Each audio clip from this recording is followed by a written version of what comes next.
All right. Good evening, ladies and gentlemen. Good evening. Good. My name is Richard Cooper, and I am President and CEO of NY Spin. I'd like to thank our sponsors. Big Visible has been a sponsor for several years, and we greatly appreciate their support. Tonight, we once again thank Thoughtworks for hosting our event. So as you read in her bio, Margaret Tanner Glover, Maggie, is a high maturity CMMI lead appraiser, a Six Sigma lead black belt, as well as a Scrum Master and ISO 9001, 2000, 27002, and 1345 lead auditor. She's a former captain in the Air Force at U.S. Spacecom, where she served as a satellite officer in the Cheyenne Mountain Complex and project manager of the U.S. anti-satellite weapon during the One Live Shot system. Maggie has a BS from the University of Connecticut and a master's degree from Webster University. She is a Reiki master in energy healing, loves to cook, and is a vegetarian.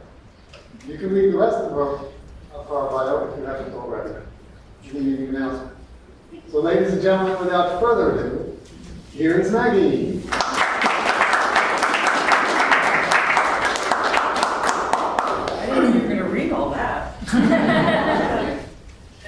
My lovely assistant here. Thank you. So, what I want to talk tonight is about various things that I run across. As I was introduced so well, I do a lot of CMMI work and a lot of maturity work.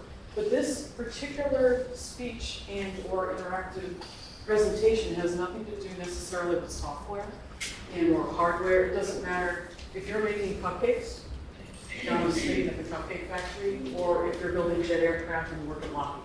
Okay, so it's anything and everything. I'm talking about measurable business objectives. That's what I want to cover. I know it's a fun topic that everybody wants to hear about, right? Good stuff.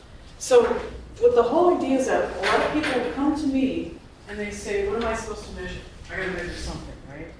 And they have no idea what they want to measure. They have no idea what matters to them. So that's why I chose this topic and wanted to cover a few things. Okay. So you could easily say, well, you know, I run a software house, I run an agile development house, I have a shop down the road that does some type of software development, or I have a studio where I'm developing photographs. What should I measure? Well, some of the things that you might have seen are things like goal, question, metric, right? Where you have a goal, a business objective, you have a question, or you can talk about SMART. But most of my clients come to me and say, we want 100% customer satisfaction. So what would you say to them? Is that attainable? No. Not necessarily, right? But everybody wants to measure that. Everybody wants to say, we want 100% customer satisfaction. And one of the questions I ask them is why? And do you know what I get? Blank look, thank you. Nobody knows why they want 100% customer satisfaction. They think it's something they've got to measure to make obviously everybody satisfied. And I said, some people will say maybe 95%. And then I say, well, what about the other 5%? Are you counting them? Don't they matter? If you're not United Airlines and you've got billions of customers every year, what about those other 5%? You don't care about them and they're going to go over to American Airlines? So what I'm saying is that please don't ever, if you're whatever business you're in, don't focus on a percentage, don't focus on 100%. Don't just say customer satisfaction. Okay, so that's what I want to really focus on, is what we're doing and why. So the contents of this talk, and I honestly hate to use slides. I might just go off the slides if that's okay with people and start talking. But what is useful data? I've got here, what do we need to measure? And what is a business objective? What do you really want to know? And then integrating the concepts, again, some of you are doing Six Sigma, some of you are doing Agile, if some of you are doing CMMI, or any of those types of things, it doesn't really matter what you are using as a paradigm, okay? So what I wanted to write up here is business objectives. It should be who? Who cares about that business objective? And where is it coming from? A lot of times I hear it's the CEO. He or she thinks that we should have this wonderful motivational poster on the wall, right? Teamwork, you've seen them all, right? Or again, customer satisfaction, or we want quality is, what was Ford's tagline? Quality is built in, or job one, thank you. You know, what does that really mean? I walk around these organizations that I go to, And I see these things and I say, what does that mean to you as the person doing maybe the systems testing or maybe looking at the tools that you're going to use? How does that affect your daily usage of your type of tools that you're using or the job that you're doing at the end of the day? So what we want to look at again is who, what are you measuring? What do you want to measure? I had a company once up, and it'll be the company that shall not be named, kind of like Voldemort, right? And they were up in Massachusetts. They said to me, we want to be Six Sigma. We just want to be Six Sigma. Our CEO loves Six Sigma. I said, okay, that's wonderful. That's a good thing to subscribe to. But what is the problem? What do you want to measure? And the guy looked at me and said, oh, I don't know. We're just going to measure something. You know, whatever it takes us to get to Six Sigma. And I said, and I just threw out to be kind of a smart aleck. I said, well, let's measure how many times we move our chairs every day. And he's like, yeah, that might be a good idea. And that's when I shake my head. I go, you know what, you guys need more help than I can give you. And I just say, okay, call me when you're serious. But, you know, so really, it's where are you putting those measurements in place? Again, last week I was in DC, and God love my clients, they're all nice folks, and don't get me wrong when I talk about them, and that's why I don't mention names. But they were doing a customer satisfaction survey. And what did they have? They had data that said, you know, we're going to go put this survey out to our clients, and it's going to say, do you enjoy the work that we do for you? And guess what it had? It had like 5 little bubbles. You know, you get those things after you stay at a hotel, and I really enjoyed it, always enjoyed it, or hated it, something in between where it was okay. Well, what kind of data is that? Does anybody know? Qualitative. It's qualitative, thank you, and then which I'm going to go into later. But then it's also categorical, right? So I said, what are you going to do with this? How many times are you going to put this survey out there? And then if somebody doesn't answer 100% or always, what are you going to do with it? And they looked at me again, with a blank stare. I don't know, you know. Well, I said, well, let's have a play. This is a great start, but once you do this survey, please decide what is not acceptable to you in the answers that you're getting. And once you get those unacceptable types of data, what are you going to do about it? Where are you going to go from here? Right? If it's less than stellar, are we going to hunt down those clients and ask them what we could have done different? Is it going to affect your bottom line? So those are the kind of things that I really try to get home to people is how does it affect your bottom line? What do you really need to measure? What's it going to affect? And then also, if anybody in here also does Six Sigma, it's by when. We're measuring, you know, we want to become the best world class in, you know, in car manufacturing. But by when? You have to have an end date in order to be measurable. In 6 months, in a year, in 10 years, and then of course, why bother? What's the bottom line? How does this measurement affect you? Okay. So that's, again, that's it. Really, in a nutshell, what I want to discuss tonight. So again, feel free to heckle me, throw something, throw out a question, that kind of thing. Okay. So we must decide what you can predict and what you cannot predict. Okay. So again, controllable and uncontrollable factors. Does anyone know what those are? Any idea? Thought? What's controllable? What's not controllable? Okay. Like, well, okay, go ahead. Yeah, uncontrollable. Anything that's, a disaster that's from God. You know, like you have a tornado or whatever, you can't control that. Or an earthquake. Earthquake, anything. Hurricane. I don't know the exact expression. Was it God? Act of God. Yeah, act of God. Thank you. Exactly. That's uncontrollable. Perfect. Like we heard on the weather, maybe those of you who watched the weather this today, it's supposed to rain tonight or tomorrow. So that's uncontrollable, right? You cannot control the weather unless you have special powers that I don't know about. But I'm going to assume that nobody here can control the weather. But we watch the Weather Channel with hopefully, some kind of idea what to wear tomorrow. Controllable factors is you're bringing an umbrella. You can decide whether or not to bring the umbrella. And what is that? Risk management, right? You're looking at the weather, trying to figure out exactly what it's going to do. I can't control whether it's going to rain or not, but I can bring an umbrella to control my reaction to what's going to happen or could happen. Okay, so that's a controllable factor. Does that make sense to everybody? Okay. So the whole idea is you want to sample, because you can't count everything. Does anybody in here like baseball statistics like me? I'm probably surrounded by Yankee fans, right? Sorry, I'm a Red Sox fan, so don't shoot me. But I shouldn't admit that in public. But the whole idea is that you want to sample something.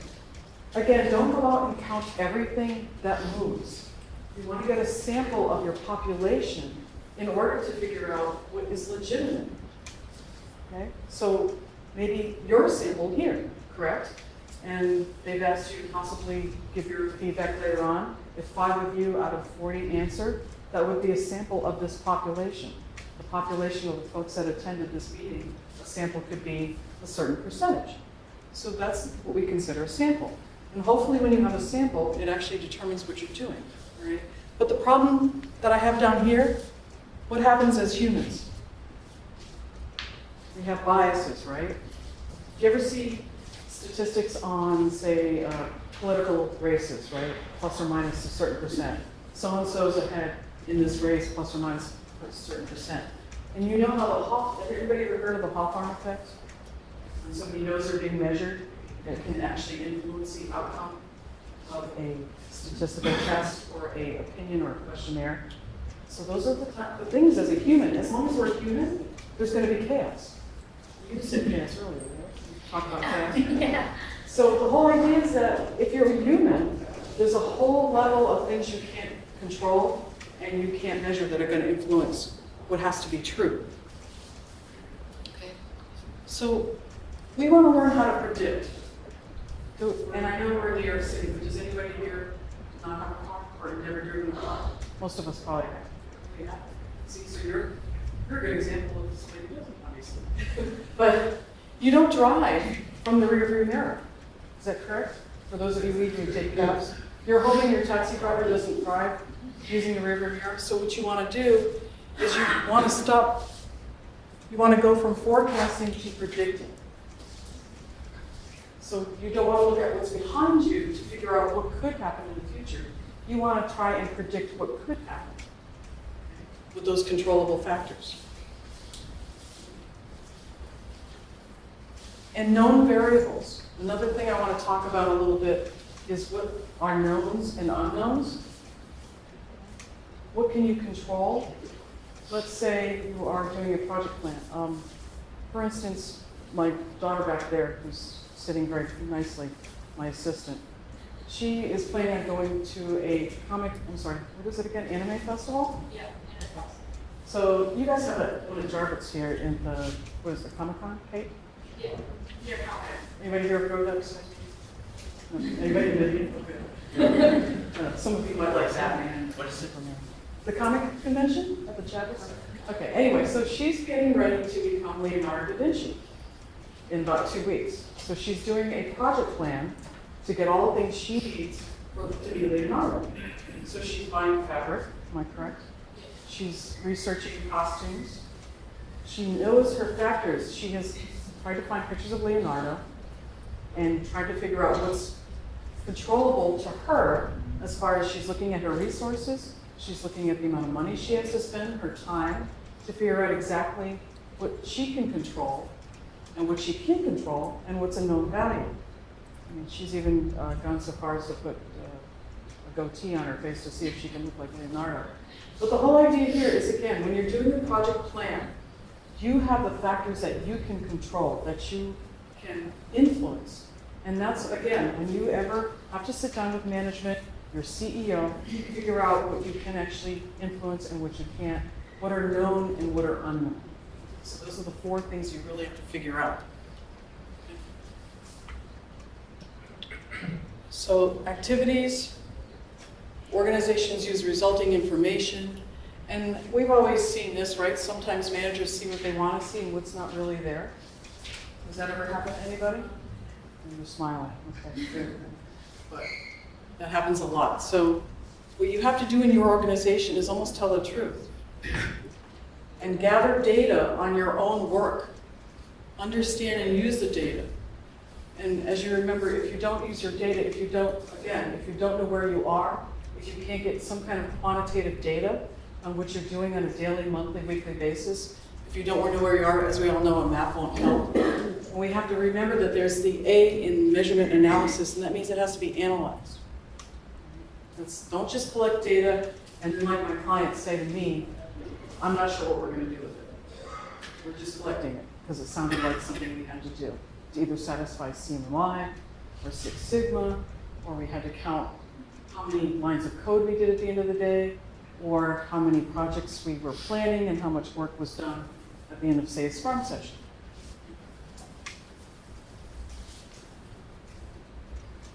So useful measurement, again, business objectives, it should be tied to your measurement objectives. And how do you, again, control customer satisfaction?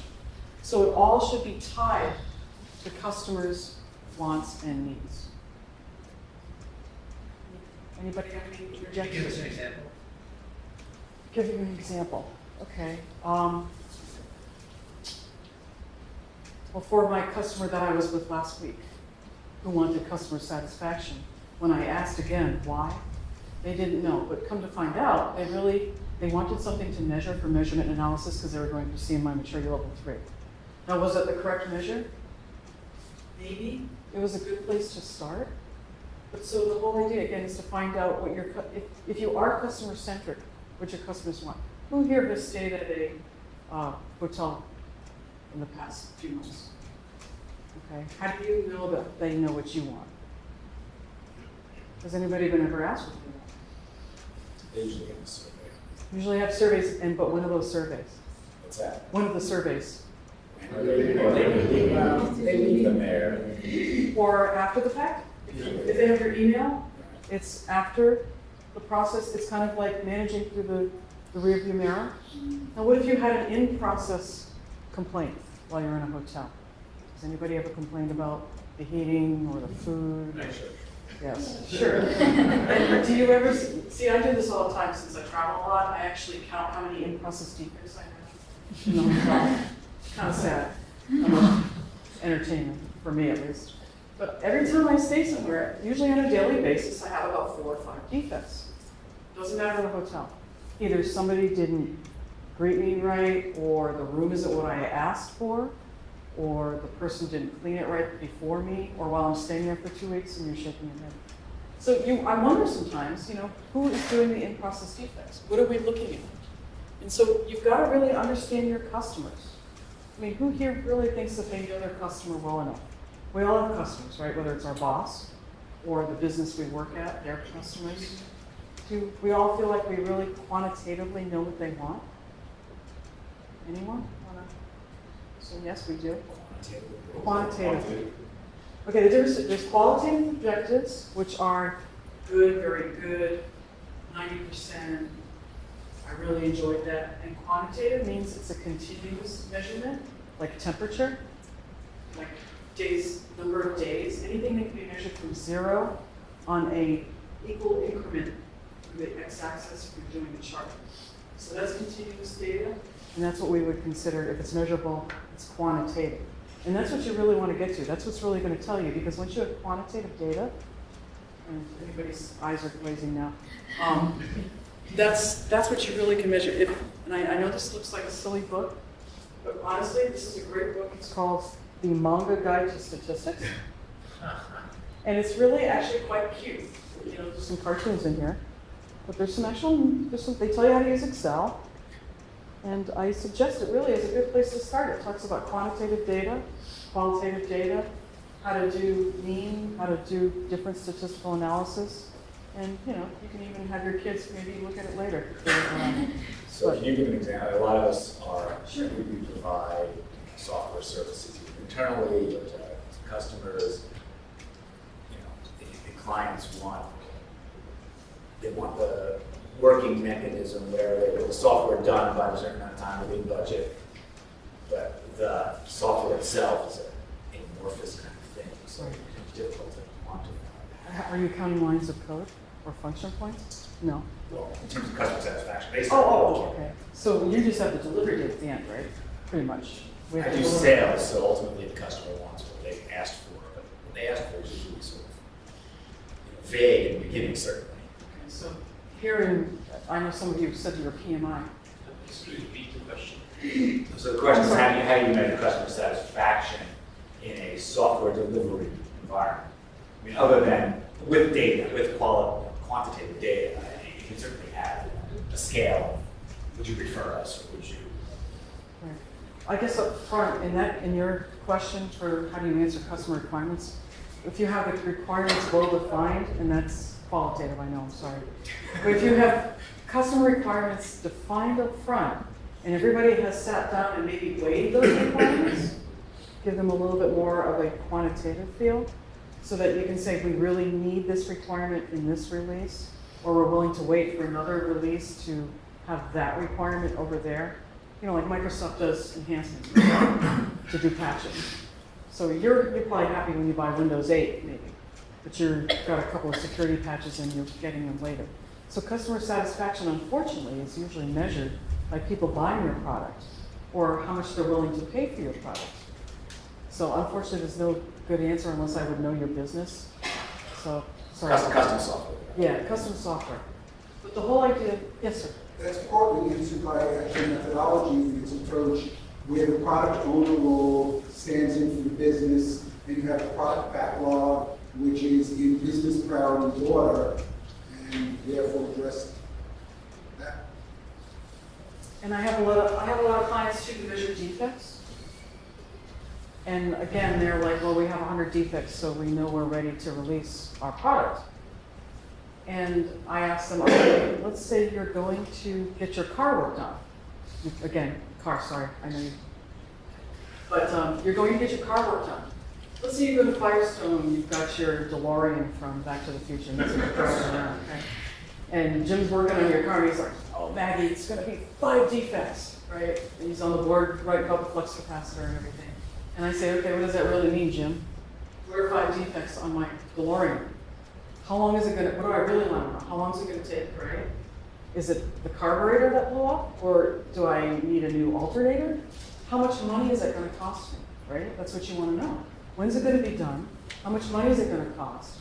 So what you really need, and even in the measure with the defects, and again, whether it's a cupcake defect or it's software, what's it gonna cost to fix that defect? What's the level of effort? So in your software example, you could possibly count the level of effort. But unless you can put something quantitative behind those measures, they really, really are kind of meaningless in getting to know what your customer wants and how to answer your customer questions.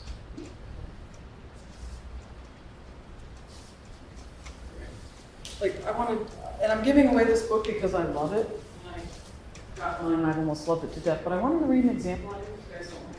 Which book is this? This is. Thank you for asking. The Signal and the Noise. This is the gentleman that did the whole. Did anybody see Moneyball? Yeah. Okay, this is the gentleman that came up with it. Behind Moneyball, where he did all the baseball statistics. Good stuff. Okay. So what I wanted to read is just how to sample when we're talking about metrics. He says, suppose that you're a very good driver. Almost everyone thinks they're a good driver, but you really have the track record to prove it. Just 2 minor fender benders in 30 years behind the wheel, during which time you've already made 20,000 car trips. You're also not much of a drinker, and one of the things you've absolutely never done is driven drunk. But one year you get a little carried away at your office Christmas party. A good friend of yours is leaving the company, and you've been under a lot of stress. 1 vodka tonic turns into about 12. You're at bliss. 3 sheets to the wind should you drive home or call a cab. That sure seems like an easy question to answer. Take the taxi and cancel your morning meetings, right? But you could also construct the fastidious argument for driving yourself home that went like this. Out of a sample of 20,000 car trips, you've gotten into just 2 minor accidents, right? And gotten to your destination safely the other 19,998 times. Those seem like pretty favorable odds, don't they? Why go through the inconvenience of calling a cab in the face of overwhelming evidence? Yes, sir. Will the state trooper buy it? Well, Mr. Silver goes on to say the problem, of course, is that out of those 20,000 car trips, none occurred when you were anywhere near this drunk. Okay? So your sample size for drunk driving is not 20,000 car trips, but 0. And you have no way to use your past experience to forecast your accident risk. Okay, so this is an example of what I would call and what they would call an out-of-sample problem. So an out-of-sample problem because you're taking what you had in the past and trying to use it to predict the future without ever having done what you just did. So that's the kind of wonderful things that are in this book, but that was a good example of how you can't use every statistic you come across. I'm going to go through this first. But what I really want again to stress is that measurements are needed for performing quantitative management, and they may or may not be different from the other measurements you've been taking. If you're going for process maturity, if you're going for statistical process control. So again, what are you trying to prove? And that's what this all boils down to, is what are you trying to prove? What's keeping your CEO up at night? What is your hypothesis? Just like the problem I just read about should I take a cab or not if I've had 19,998 safe trips and only 2 out of the past have resulted in an accident. Any questions so far? How are we doing on time? Good. Keep going. How do you feel about some of the tools out there to measure productivity? That's a good question. Thank you. I've used in the past, when I was a director at 3Com, I had to count lines of code using ClearCase. I had to do diffs. I had to do deleted lines of code. I had to do additional lines of code. So I used ClearCase to actually count lines of code. And then I used a tool called Slim Estimate. Is everybody?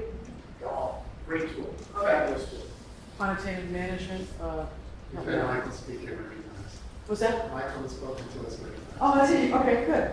So I use a tool called Slim Metric, Slim Control, that actually will calculate your productivity given what you're inputting into it, whether you're inputting resources or time, measurements, lines of code. And again, guess what? It doesn't really matter what you're counting. It matters what you started with and what you're ending with, because when I did productivity measures, I wanted to see what I started with. You want to do a baseline where you are now, and then do a change, maybe run some measurements for 3 to 6 months, and see where you can be later.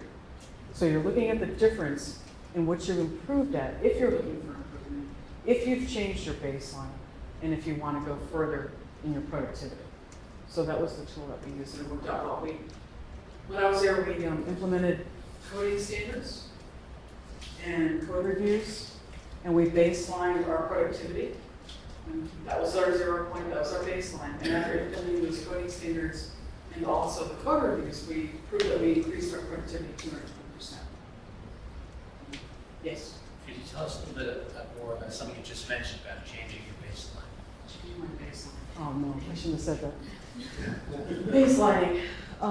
Baselining is something we talk a lot about in CMI. Is anybody familiar with CMI? You guys all know about CMI? Okay. Sorry. I hope it doesn't keep you up at night. Baselining is something where you say there's a line in the sand. We want to look at our processes, look at our process performance models, and of course you should have your objective already stated like I talked about earlier. And you want to see where you are, what types of variables that you're looking at, your controllable, your non-controllable, looking at your controllable X's, what your Y factors are coming out as, and baselining what you can do. Let's say, think about your GPS. Again, I'm sorry, I know you don't have a car or a driver. But well, some of us have had GPS systems, right? They're baselining. There's a baseline, right? So you say you want to go from Staten Island to perhaps somewhere out in Nassau County. You plug it in, right? You say, I'm going here, this is where I am now. The GPS reads where you are, and then you tell it where you want to go. It's got a baseline in there because it knows the roads. It's like Google Maps, right? It figures out how long it's going to take. But you give it the quantifiers. You say, I want to avoid tollways, or I want to avoid highways. There's a whole list of choices that you have to determine your variables, and it comes up with a process baseline. Now, as you're driving down the road, the GPS is a great example because it does in process. You know those commercials about, what is it, the insurance company, where the guys say it's, recalculating, take it right here. The GPS actually calculates as you're moving down the road to reposition you from the satellites to find out how you're doing. So you're doing in-process changes from the baseline the GPS gave you as the estimated time it took to get somewhere. But you could change. You could take a right instead of a left. You could stop for a sandwich somewhere. And then it's going to add to what you think you're going to be at the end result, but you've changed the baseline. So that's why the end result will change. So that's what we talk about with the baseline. Does that help? Some. Some? I have a question. Sure. You mentioned that you increased your productivity by 220%. in what terms? Lines of code? Lines of code. We control our variables by keeping the same number of gentlemen and ladies on the team. So we didn't change what they were working on. We didn't change the people that were working on it. The only thing we changed was how they did their job with the coding standards and with the code reviews. And nothing else changed. So as they went through 6 months later, we increased the productivity to 220%, just because they knew how to name the variables, they knew how to actually count the lines of code, and how to go through. And they all agreed on what different standards they were going to use. And how do you adjust, or how did you adjust for quality? Certainly you could do something, 200 lines of code, and the same thing. It 50 was, lines of it code. was the same product. So again, we tried to keep everything pretty much the same. There were really NIC cards on PCs. But so the whole idea was that as much as you can, you keep the same as a variable that you have control over. And that's why I really want to stress controllable and uncontrollable factors. It's the first place you really need to know what you can control, what you can't control. So again, goal, question, metric. What is the problem? When does it occur? Where is it occurring? Why is this problem occurring? What do we need to measure? So this is the slide that sums up everything that I really want you guys to take home. Again, what is the voice of the customer? Anyone of you here Six Sigma folks? Okay. So you know what voice of the customer is? What is the customer? What are the specs? Okay. Anybody here know what voice of the process is? What you can do, what the process capability is. So you never want to say, our customers want more than we can give. You would never agree with that, right? Like if they want something in 3 months, it takes 6 months to build. People agree to that all the time. Exactly. That happens all the time. And I get clients who do that all the time, and they know it. And I say, why do you do that? And they say, well, we want to get our foot in the door with this client and somehow make them happy, perhaps, so that they'll keep us on as a producer later. But you really can't do that because they're going to get angry with you if you can't give them what they want. But it's really important, again, know the voice of your customer, know the voice of your process to figure out exactly what you can do and what you can give them, what they want, what you can do.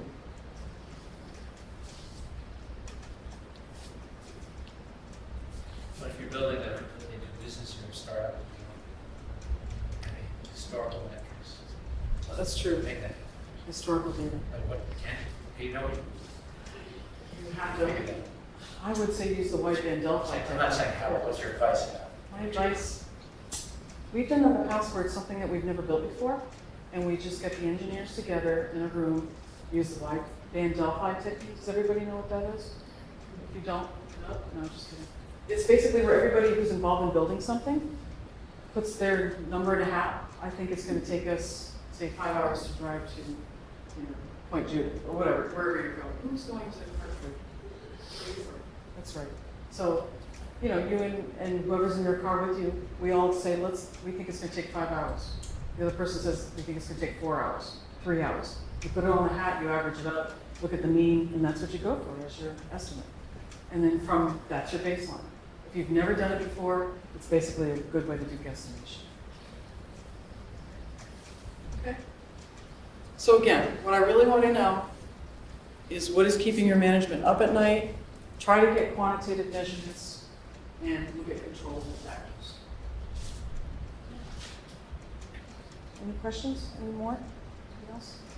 It's pretty much my summary for the evening. So again, wanted to throw out a few terms, controllable factors, what can you actually count, what you can't count, and again, what your customer satisfaction rates and goals are. Can you talk a little bit about services as opposed to manufacturing? Sure. I do a lot of CMI for services work too. A lot of help desks. Anybody here work in a help desk? Okay. So are you counting like number of tickets, number of calls per day? how fast it takes to answer those calls? That's compliance with SLA. And I'm fascinated by what you're listening to before this eminent organization. We consistently meet our objectives like the SLA, and the CSAT, and everything, but we have unhappy customers. So obviously, we're either setting their expectations incorrect, unreasonably, Yeah, so you- or we're measuring, because we go and we pat ourselves on the back that we meet the SLA 99% of the time, but they're unhappy. So there's some disconnect There's something somewhere. disconnect. So you have to look at the voice of the customer and the voice of the process and figure out exactly where you're not meeting. And we actually did an, I'm sorry, the digress, and we actually did an analysis, and what we learned is our customers, they need handholding, they need white glove treatment, and we're going to deliver with that. And we do a deployment, and everything would work, the manuals would be there, and, the procedures would be there, the plasma screens would be there, but we wouldn't be there, and that all. That bothered them. Okay. Yeah, same thing. I have a lot of service customers who are IT help desks. Again, they count how many tickets do we have a day, how many phone calls do we have a day, how long does it take us to answer the phone, how long does it take us to talk to that person. We've all called our cell phone providers, right? We've all called maybe your cable provider. I'm just thinking telecom right now. Maybe anybody who is giving you a service. Now, does anybody know what service is defined as? Non-tangible, non-storable product. That's CMI for services. But you want to be able to count what it matters to your client. Okay, so again, the help desk, how many tickets, how long does it take to answer a ticket, and how many tiers do we know we need? Tier 2, Tier 3, Tier 4, Tier 1, whatever the problems are, and then again, how long it takes to close those problems. How much work? Level of effort also. Level of effort is a big thing that a lot of people don't think to count. They count number of tickets. Well, again, how long did it take to answer to close those tickets out? One ticket could take 20 hours. One ticket could take 2 minutes. So number of tickets kind of loses its value. And it's actually qualitative. And another thing we measured very effectively and really what a huge amount of that was leveraging existing knowledge and not like doing the same thing Over and over again. Sometimes we say tickets, but we don't say how many tickets at the same time. We have a knowledge article, and if the problem happens in Asia in the morning and Europe in the afternoon and America in the evening, does everybody know that? And we do the same thing every time, and you can drive a huge amount of customer satisfaction just by leveraging that. That's true. So are you keeping track of historical data on the same problems? Okay. So when a problem reoccurs, you want to make sure that you know that's Not only we implemented knowledge articles, and that was godsend. Not only did that cut down on resolution time, but it also enabled us to see why are so many people going to the same article constantly, and obviously there's a defect somewhere that's necessitating that right. Why is resetting an account so difficult? So actually what you're doing now is root cause analysis, which is the next step to process nirvana, is looking for a root cause analysis to figure out how do you stop it from happening again. 'Cause what do they say? Doing something over and over the same way is insanity? What's that? They expect a different result. Very much. I appreciate that. That's insanity. So, I've been accused all the time by my friends, I always want to do root cause analysis, and sure, why not? I don't want to do the same mistake again, right? Not a good idea. It's something that's costing you money, or time, or effort and money. Any other questions? Yes? I want to go back to the code, The lines of code. code. Is that just, from the group, is that currently the best way of determining software development productivity? Seems to Anybody be a else? little bit. There's probably some function point people in here, right? I think lines of code could be manipulated. Oh, It can be okay. managed to show Sure. that you did better or. So And also, you can buy something off the shelf and make it work, and you have to program it, Right. do it a little faster. But anything Lines could of be code is- manipulated. Think about it, right? You can manipulate anything, but is that current state of the art best? I see a lot of line code and I see a lot of function points for productivity. I haven't seen much else outside of that, honestly. Yes, sir. Is lines of code the measure of productivity or the software? So I Neither. Neither. Well, the lines of code is a measure that goes into the measure of productivity, Right. all things being equal. So when you raised your productivity with 20%. 20%. Did defects rise with that, or did they decrease? They actually stay the same. So they stayed the same? Yeah. Per line. Per line of code. Per line of code, right. So some would argue today there is talk now that less focus on amount of code being written, amount of defects being done, fail fast, fix fast. Working software at the end of an iteration or whatever it might be is a measure of Number of defects. not a number of defects exactly. So different, just different schools of thought about that. It's almost like, anybody here did typing in high school? Way back when we had manuals? Did you ever, you counted how many words you could type in a minute, right? But they took off one word for every defect you had, right? If you spelled something? More? Like 2 words. Very good, so you even harder I was public education. They took off one word for every defect in the words that you had typed. So you could have typed 100 words, right? And you could have made 20 mistakes, and then you ended up with 80 words per minute. So it's kind of the same thing, right? Yes, exactly. Exactly, so the defects really do count. But it's, again, it doesn't matter what you're counting, as long as you keep your counting the same as you go through, from the beginning to the end, in baseline, which you're looking at.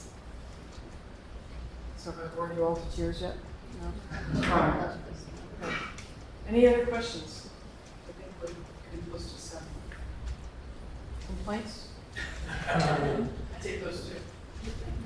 So, well, hopefully it wasn't too boring or anything. But really, if you guys want to ask me any questions, my daughter's got my business card. I'm giving away 4 hours of free consulting, but I will answer questions up to about 2 in the morning. Not a problem. I have no problem with that. I enjoy conversations and people asking me and talking about stuff. I guess my reaction is something on the fundamental side of things. Defining, you have all the tools, but who defines, That depends too. Yeah, 'cause So- your CEO could say, again, I want this done, and like you were saying, it might not happen. You might not have enough time. And in an environment that's purely market driven, one would always have this tendency that the person who defines, or the entity that defines what needs to be measured, is always based on the bottom line. And it's not necessarily, they did really fundamentally make the customer happy. That's true. So, So it takes a lot of data tape, it takes a lot of investigative measurements up front, but you really have to, that's why the voice of the customer is so important, and the voice of the process, which you can do. Thank you, everybody. Anything else? it's great. Thank you, thank you. Thank you very much.